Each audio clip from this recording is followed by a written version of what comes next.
Welcome to the INFOWARS Nightly News. I'm David Knight. It's Monday, August 5th, 2013, and here are our top stories.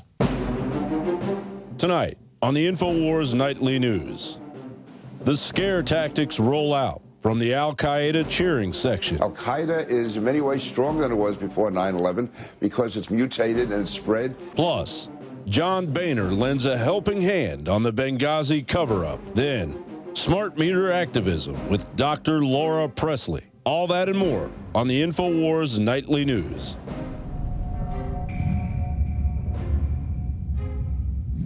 Well, the government and the mainstream media are coming out with even more admissions about the crimes that happened in Benghazi, as well as the NSA's crimes. But of course, they're all okay because they're doing it to protect us. Yes, they're telling us that a worldwide scare actually vindicates the NSA actions, that somehow we need the Stasi security state.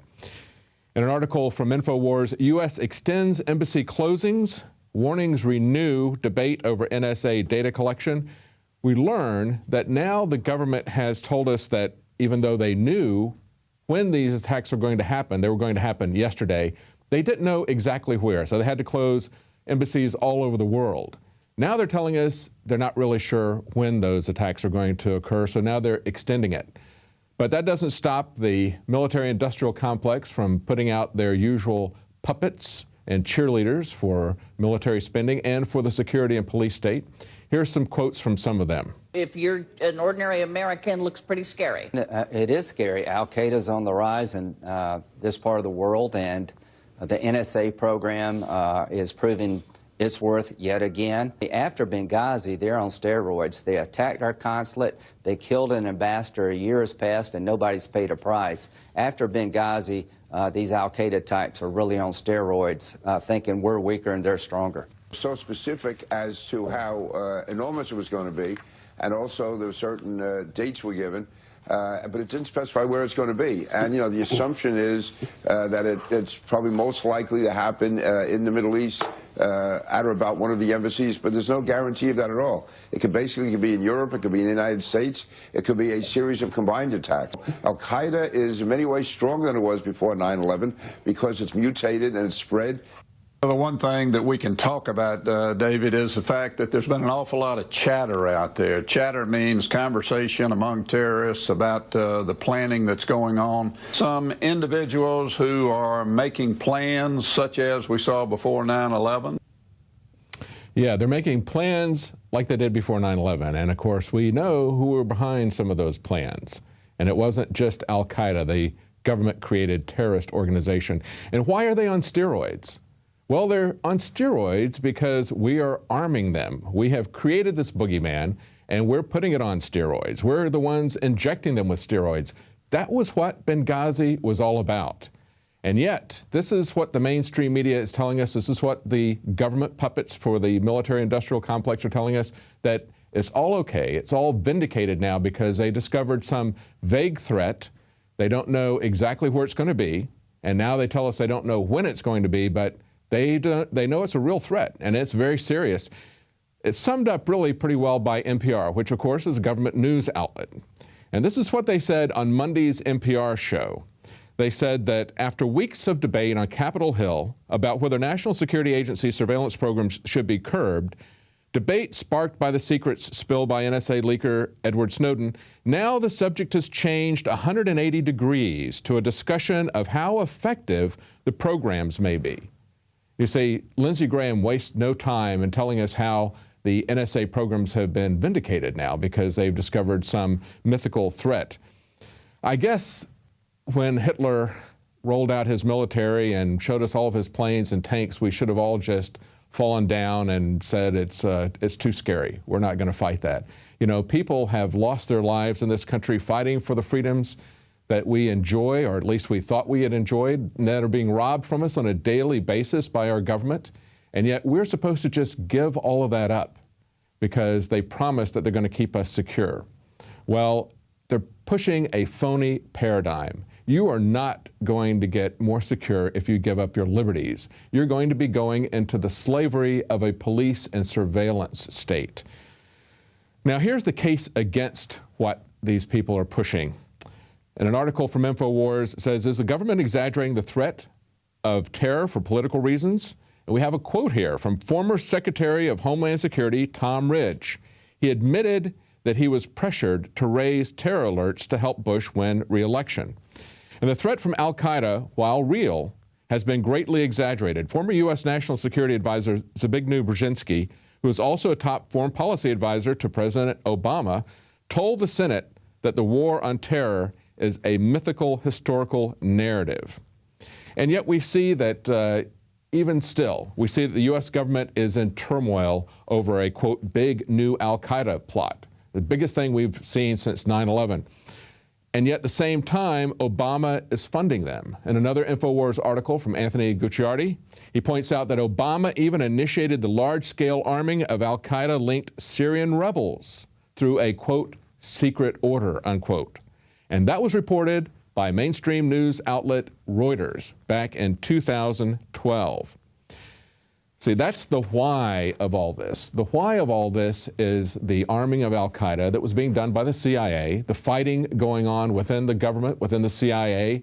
That was what Benghazi was all about. So Benghazi and the NSA all comes full circle as we see in this news today. And yet we see Pat Cadell on Fox News talking about how John Boehner aided Obama in covering up Benghazi. See, it's not just the Democrats. It's not just people covering up for Obama.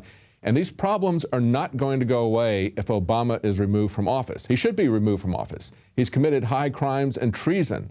But they're not going to go away because Republicans are involved in this as well. In this article, we learned pollster Pat Cadell charged Republican Speaker of the House, John Boehner, of aiding the Obama administration in its cover-up of the Benghazi scandal, claiming that Boehner knew about weapons being smuggled out of Libya and into the hands of Syrian rebels by the CIA. He said, we have John Boehner who's purposely suppressing anything on Benghazi because he knew what we found out this week. No, we didn't find it out this week. We found it out much earlier than that. And he had approved it. These sales he had approved. These CIA teams on the ground which were sending weapons from Libya through Turkey to Syrian rebels without congressional approval, said Pat Cadell. The notion that arms, including surface-to-air missiles, were being sent from Benghazi to militants and terrorists in Syria was voiced as far back as last November by Lieutenant Colonel Tony Shaffer during an appearance on the Alex Jones show. Yes, this is not something that we're just learning. The mainstream media, as well as most in government, just like John Boehner, he's not the only one doing this. These are people, both parties have been covering this up from the very beginning, because from the very beginning, we had people like Colonel Tony Shaffer, as well as Wayne Madsen, as well as Dr. Steve Pieczenik, telling us exactly what is now coming out. And Alex spent a lot of time talking to Wayne Madsen yesterday on the radio show, and here's an excerpt of that. Now in hindsight, and now as you've been proven absolutely accurate, what happened here? What is your latest intel? What are your sources saying? Well, it's what I said originally. I think there were a lot of things at play in Benghazi. I think the U.S. had supplied weapons to the Libyan rebels, and then obviously when the Syria thing happened, they wanted to transfer not only weapons, but some of these Islamist fighters from the Libyan campaign to the Syrian campaign. And obviously, Stevens, the ambassador, was a part of this. The other thing, this wasn't really a U.S. embassy operation in Benghazi. It was a CIA station. So after covering up what actually happened in Benghazi for months, now the government is trying to use that to scare us, to create a phony worldwide terror alert. And we have a quote from Pericles, which really addresses that. He says, freedom is a sure possession of those alone who have the courage to defend it. We have to have the courage to take the risks that come with freedom and not be scared into this phony paradigm thinking that we're going to get security if we give up our liberty. That's not going to happen. We're going to get slavery, and they're trying to use this worldwide threat to scare us, to distract us from their crimes.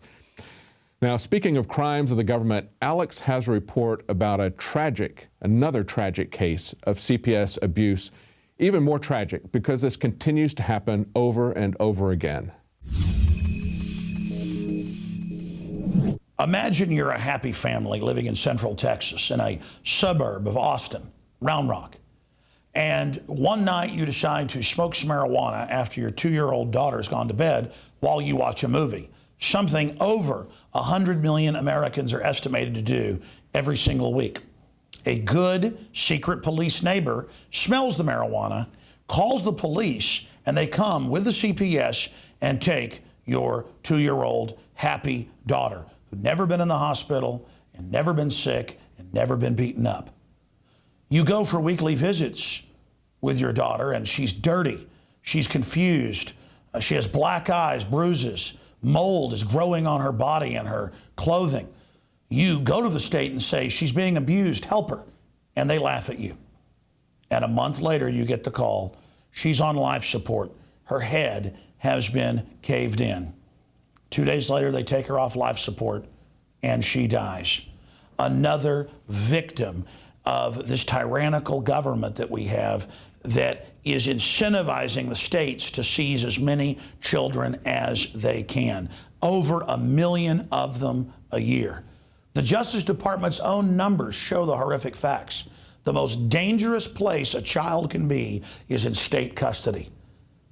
Little Alexandria Hill, or Alex as she was known, will never get to grow up and be part of the spelling bee at school or the swim team or softball.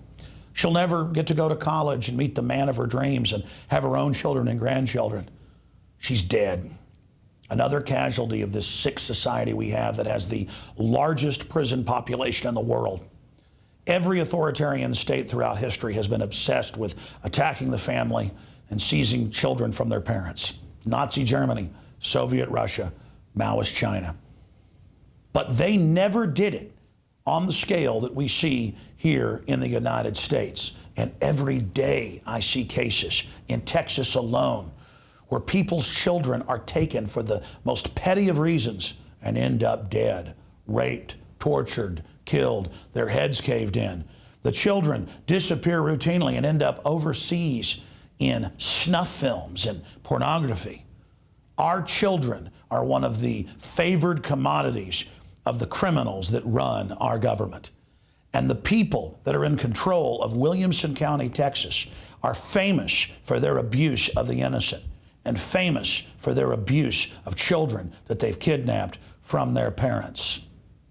And I want to say something to the child predators in the police department in Williamson County and other areas in the United States. When we take America back, and we will, you will be tried for your crimes against humanity. You want to now charge one of the foster parents for supposedly caving this little girl's head in? You are just as guilty knowing how hellish those facilities and those homes are where they warehouse kids for money. You know statistically there are more pedophiles and more abusers who literally torture those children within inches of their life, and that the state covers it up because it's part of a sick racket. And you need to know that it's all on your head, just like all the other cases in Williamson County where they've known people were innocent and known who killed people's wives and children and done nothing to prosecute the real criminals and gone after innocent people. You will be charged for that crime as well. And those charges are now forthcoming. And you will be brought to justice in Williamson County and everywhere else for the crimes you've committed. Your tyranny can go on for a long time, but sooner or later, God is going to cut you down. You shouldn't fear Alex Jones, and you shouldn't even fear the American people. You should fear God, because God is real, and God is the law. You will be held in judgment for what you've done. All of you, the judges, the police, you are all accomplices in aiding and abetting the torturous death of children in Williamson County and across the United States and places like North Korea, where they take families' children as well for collectivization into the state. For those of you who have only been passively involved in the industry that is the abuse of children at the hands of the state in this country, there's still time for you to admit the facts and go public and speak out against this evil and turn the tide. I will forgive you. The parents of the abused and dead children will forgive you. And most importantly, the creator of the universe will forgive you. And yes, even little Alexandria Hill, who is beyond your wicked grasp, will forgive you as well. Join humanity and let us stop the modern slave trade in children that is taking place in this country. And finally, all of you out there watching, there are children being kidnapped for the pettiest of reasons in your town and in your city. Become an advocate for those families. Volunteer to expose the incredible miscarriage of justice where a Stasi spy neighbor smells marijuana and a month and a half later a little girl's head is bashed in. Did that family deserve to have their daughter killed in state custody because they smoked pot? Is that really land of the free, home of the brave? Or is it really a system designed to capture non-violent, non-criminal people in a parasitic system? I'm Alex Jones signing off for INFOWARS.com. The ball is in your court. The rest is up to you. The innocent children are crying out, not just here in the U.S., but worldwide, under state and corporate abuse. Those children are counting on you to research the facts we've laid out here today and to come to their aid. If you won't, who will? Another example of how government is not only incompetent, but predatory. And CPS represents that better than probably any other agency. We're going to be right back after the break. We're going to have an interview with Dr. Laura Presley about smart meters. She's going to tell you why you should be concerned about them and things that you can do to stop them in your area. Stay tuned. Now you can watch the InfoWars Nightly News streaming live as it happens for free. Check it out at InfoWars.com/show.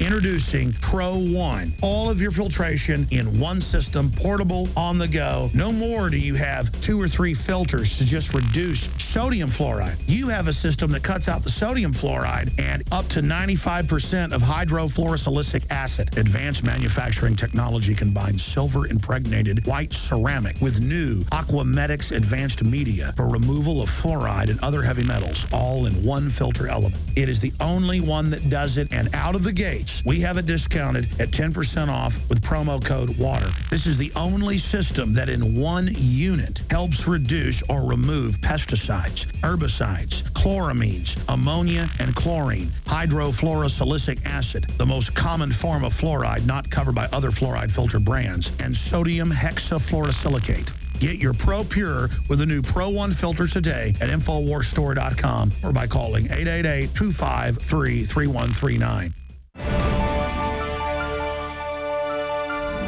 Well, our next guest is going to talk to us about smart meters. It's something that's coming at us from the federal government. It's a major push by the central government, but it's taking place at the local level.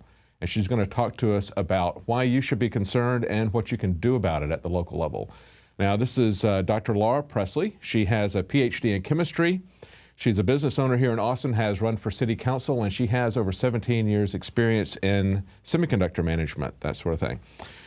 Thank you for joining us. Hi, David. And thank you for your activism. Tell us a little bit about why you're concerned about smart meters. Okay, well, thank you. Thanks for what you guys do here at InfoWars and educating everybody about some issues that mainstream media really doesn't touch on most of the time. I started getting interested in the smart meter issue. It was about a year ago, and Texas has the Public Utility Commission, and they were holding a hearing on issues and citizens that had issues with smart meters. And so I came out and I testified as a part of Texans for Accountable Government, and mostly just encouraging the industry, because of my background in semiconductors and in the technology industry, to encourage them to please allow an opt-out program, because you know, it's just logical, it makes sense, and it just, people are concerned about privacy issues, health issues. Why don't we just have an opt-out program? Seems very simple. And so while I was at that Public Utility Commission testifying, I learned about the health effects, and I had not been really very knowledgeable on these health effects. I went home looked at my meter on the outside of my house, and we have a smart meter. We live in Austin, Texas. We have a smart meter, and it's facing our bedroom. Some people's face away from their house. Ours was facing towards our bedroom. And what was interesting was my husband and I, for several years, our smart meter got installed about 2009. And for some reason, a couple years, my husband and I were kind of joking with each other. We would say, when you go to sleep at night, you twitch. And we're both engineers, right? And so we would kind of joke with each other, and I'm like, well, when you're asleep first, you twitch. And he goes, well, when you go to sleep first, you twitch. And we started counting the seconds between the body twitchings. So what happens, we would lay there and our legs would kick, just involuntarily while we were in the very beginning going to sleep. And every 25 seconds this would happen. So I'm like, you know what, that is an external stimuli, electrical stimuli, causing our bodies to kind of jerk. So And that makes sense too, because we know that you can apply an electrical stimuli to a dead frog and you can make the leg jump, right? So why can't you do that? I mean, that's a wire. People can see that being touched, but that can be done wirelessly. I mean, Tesla was looking at transmitting major power wirelessly. Exactly. And so we were like, well, let's find the root cause of this electrical signal. We looked at several things. We looked at our compressor in our refrigerator, because it comes on and off every now and then, right? So what's going on and off around the house? I had a friend who had a meter that would measure radio frequency power densities. And I said, well, could you come out and let's measure my smart meter? Let's see what that thing's doing. So we measured it. It was pulsing every 25 seconds. From an engineering standpoint, my PhD's in chemistry and physics, and my PhD was on the photon and electron-induced processes on metal surfaces. So this is exactly what's occurring with these smart meters. They're outputting this huge amount of radiation, radio frequency and microwave. Those are the frequencies that they're using. And it's affecting the electrical wires of our home. Not only is radiation coming out, you also have these pulses that are happening. So here we are, every 25 seconds my smart meter's pulsing. And we're twitching, very consistent. From an engineering standpoint, that's a root cause identification of an issue. So I called Austin Energy, and I started at customer service. And went up the chain, and I said, I want to opt out. I'm twitching. It's consistent with the timing of my smart meter going off. And we said, well, why don't you have Austin Energy engineers come out to our house and see if the thing is operating correctly. So we had several engineers come. Interestingly, they did not know their meters were pulsing every 25 seconds. They thought they were pulsing every maybe 4 to 6 hours, once every 4 to 6 hours. So we helped show them with data and the little meter that we had, and kept going up the chain and saying, I want to opt out. I want to opt out of this. This is bothering me. And so worked with Austin Energy, met with Larry Weiss, who is the CEO of Austin Energy, the general manager, and his chief of staff, talked with them back and forth, and told them about the pulsings. They had their engineers come out and turn the pulse off, and our twitching stopped. Yeah. Interesting. Perfect root cause analysis verification. You know, these are terms in engineering. And when they turn the pulsing off, is it no longer working as a smart meter? No. Well, what happens is the meter has this radio emitter that actually, which I didn't know, they could come in and just completely turn the thing off, and it still reads your electrical usage, but it's not sending the signal. They would have to get someone physically to come read it. So they turned it off temporarily so we could see if the twitching would stop, and it did. So I'm like, well, the all problem right. is, of course, they don't want people to opt out. This is all being driven from the federal government. That's one of the reasons we're covering this. Right. It's not just a local issue. That's People right. are having this issue all over the country. They set a goal about 10 years ago. They wanted to get to about 50% coverage of smart meters, and their ultimate goal is to have 100%. Yes. The government does not like for people to opt out about anything. They've got a plan for us, and they want to follow that. Now, we're going to focus primarily on the health issues, because that's the hardest thing for people to see. But Right. there are, of course, economic issues. There are privacy issues that people are starting to understand. Economic issues are, they're not doing it here yet. But we know that they're shutting down power generation capability all over the country and raising rates. And one of the other things they're going to do to people is to say, in lieu of just across-the-board rate raising, say we're going to charge you more based on time of day use. But they already know in Chicago that people can't adjust their schedule for those time of day uses. So it's just going to be a rate increase masquerading as something else, because if you could change your usage, we wouldn't have rush hour traffic everywhere. Right. People are on a schedule for a reason. They have school, they have work. They don't have the option of adjusting when they use that power. So that's just going to be a rate increase. So people can understand that. They can see what's behind that. They can understand now with all the NSA stuff, the privacy issues, but it's very difficult for people to notice. First of all, like we were talking just before the interview, you don't taste it, you don't smell it, you don't see it, and sometimes it's very difficult to see the effects of it. That's right. You were able to see that. That's right. And it's interesting, like you said, you can't, these radio waves and microwaves, when your microwave is cooking your food, you don't see any radiation. That's right. It's not red, it's not purple, it's nothing. Good analogy, because people on so many different issues, whether it's major power lines or whether it's cell phones or now these smart meters, people don't want to believe that that's the issue, and they can't see it, and they get a lot of pushback from the industry saying it's not a problem, don't worry about it. And yet you can see it with microwaves. If people think about that, they can see the potential here. That's right. And what's interesting is the radiation these meters put out are radio frequency about 900 megahertz, which is what your phones use. But it also has another band of microwave radiation, same frequency and energy as your microwave oven. Exactly.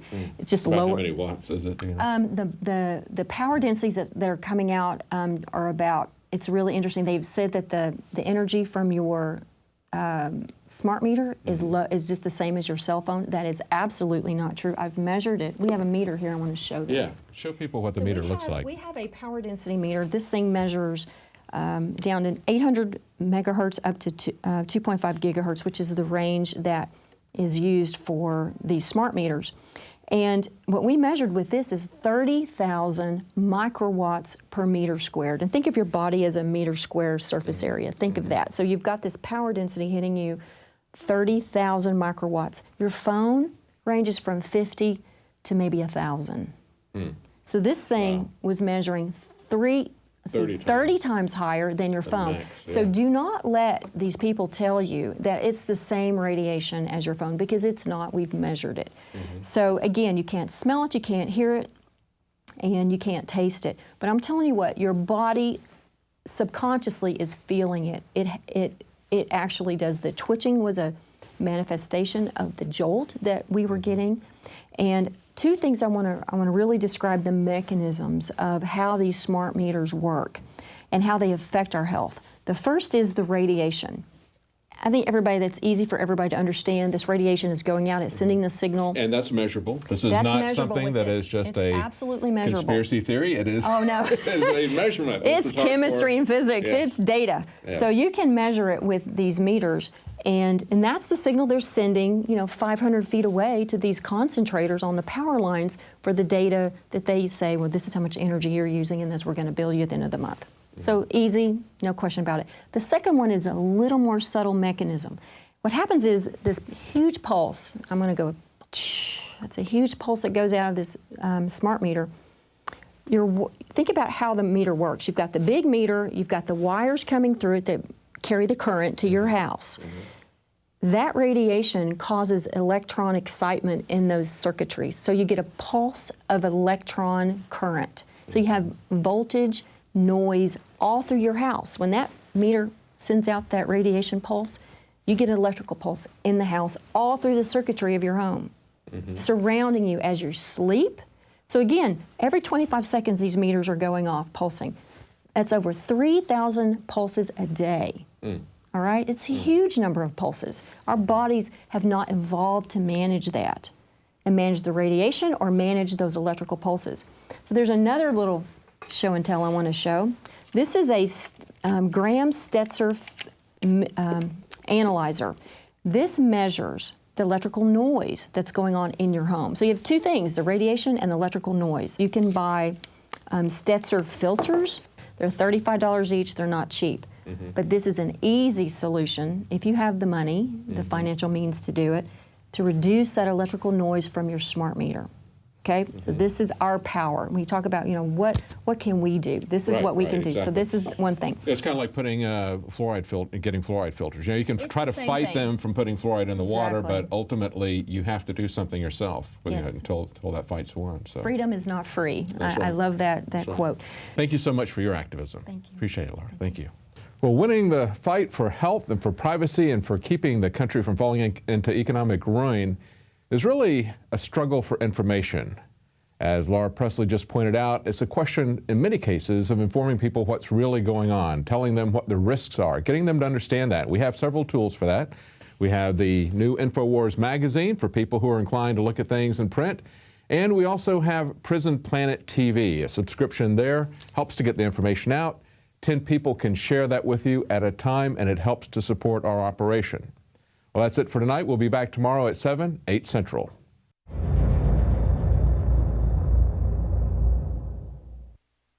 Now you can watch The Alex Jones Show live as it happens at Infowars.com/show.